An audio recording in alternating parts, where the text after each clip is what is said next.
আগের ভিডিওতে roast makeup share করেছিলাম তোমাদের সঙ্গে। সেই মেকআপ তো আমি তুলে দিয়েছিলাম, নিজেকে আবার কিভাবে সাজিয়ে তুলেছিলাম সেটা দেখে নাও। এখানে এন্ট্রি নিচ্ছি আমি গেটে, আর প্রত্যেকটা মানুষ সব থেকে যদি কাউকে বেশি ভালোবেসে থাকে সেটা নিজেকে। আমিও তার ব্যতিক্রম কিছু নই। নিজেকে এইভাবেই সুন্দর করে প্রেজেন্ট করেছিলাম বিয়ে বাড়িতে। বোনের বিয়ে ছিল, এখানে চলছিল ফটোশ্যুট। তারপরে চলে গেলাম খাওয়া দাওয়া করতে। এত গরমের মধ্যেও খাওয়া দাওয়া করতে কিন্তু একটুও ছাড়িনি। বাঙালি না, খাওয়া দাওয়া ছাড়া কিছু ভাবতে পারে না। আমিও নই। প্রচুর কিছু খাওয়া দাওয়া করেছি আর প্রচুর মজা করেছি।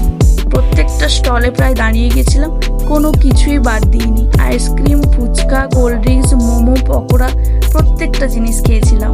আর এগুলো তো আমাদের সঙ্গে শেয়ার করে নিলাম।